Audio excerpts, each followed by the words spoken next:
I'm Sifu and there's a lot of debates on YouTube about forms versus fighting, and some people say there's no use in doing forms.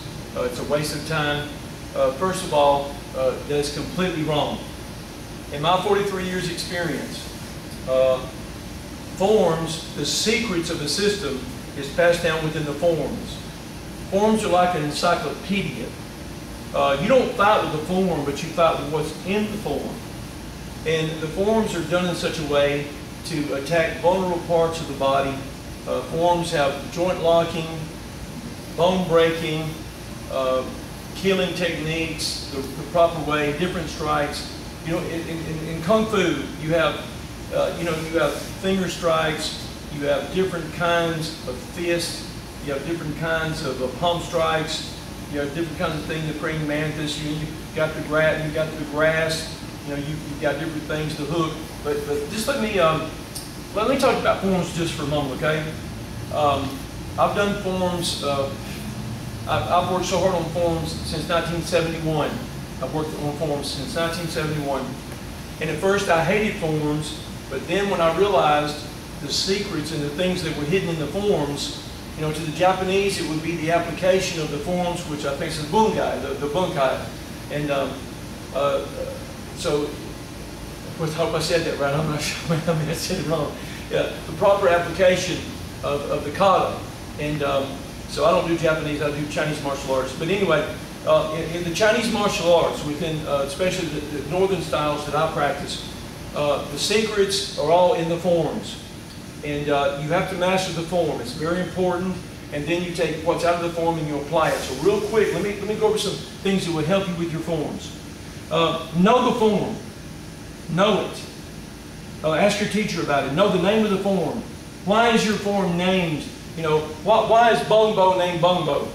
That's one of the forms in praying mantis everybody knows. Why is Bongbo named Bongbo? What's the special technique in Bongbo? Ask your teacher if you're learning praying mantis.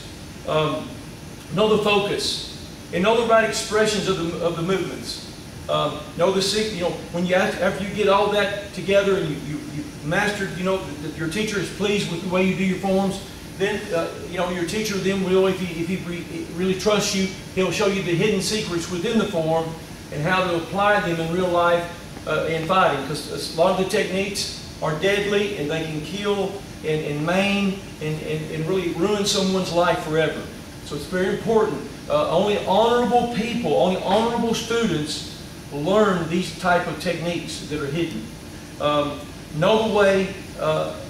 Know the way of applying and the basic principles of applying the moves that you learn in real fighting, in real self-defense. It's so important. You have to analyze the moves, study the moves, become one with the moves. And in doing that, you honor your past, your past masters and of course your Sifu. So just a quick overview on how to master your forms. Number one, master every movement. Okay. Have the right body position, the right angles for the strikes and the kicks, the right way to advance and to retreat. Move slow at first so you can really master the moves and get to know the moves. Because here's the thing, you can do things fast but you don't know what you're doing wrong. And it's always a good idea to look in a mirror. Look in the mirror and watch yourself do those moves. Okay. The next thing is this: if you're doing Northern Kung Fu or Southern Kung Fu, know the flavor of your style. Know what you're doing. Know the flavor.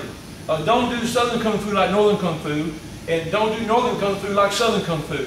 You wouldn't want to practice Northern Shaolin like Hung Gar, okay? Because you're not doing your style the proper way, and it's really not giving the proper honor to the teachers that come before you that pass the style down to you. So don't do Hung Gar like Northern Shaolin, and don't do Northern Shaolin like Hung Gar, okay? Or Choli Foot.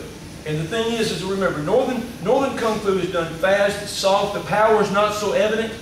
It's like Northern Kung Fu is like a mystic dragon flying, moving through the air.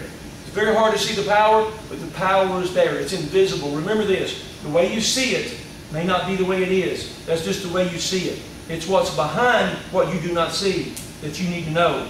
Because it's there you'll find the techniques that can kill and take a life. So it's very important. You have to understand, know how to generate your power the right way. Southern Kung Fu, it's real evident. You can see the power, you know, in their yelling, in their thing, and you know, the way they move, their movements, and their, you know, they've got the, you know, the expression of, you know, wah! You know, they do the tiger claws, the crane technique, snake, and the 5 animals are very evident in Southern Kung Fu. But you gotta know the flavor. Their actions are like a tiger, the power of a tiger, you know, the grace of a crane. Now let me say this. I don't mean to say this to make anybody mad, okay? But I'm going to say it.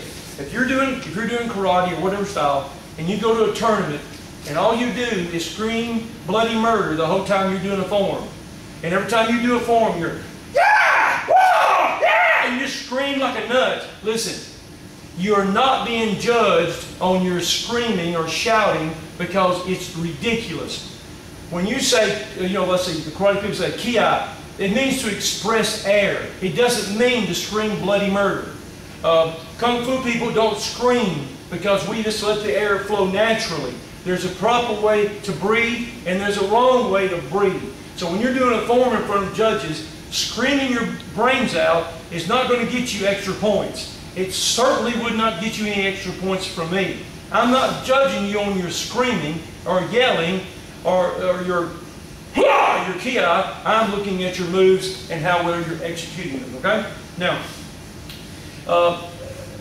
don't go to a school where they make up forms and just teach stuff made up. They don't know what they're doing. They're just making forms up, and don't go there. That's worthless. A good teacher, you know, should teach the whole scope of martial arts. You know, they should show you the concepts of heaven, man, and earth. Heaven is long range, man is close range, and then of course ground fighting. Those are the 3 levels of mastery in real fighting. Then weapons. And make sure you have a qualified weapons teacher. If you don't play around with a weapon that you don't know, you'll get hurt. And you know, it's like a straight sword.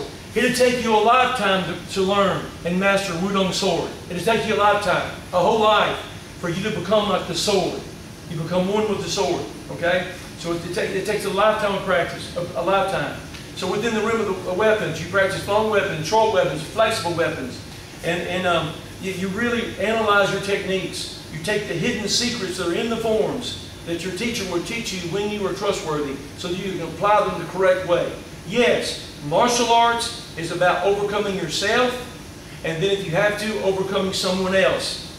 Yes, martial arts forms are not dances.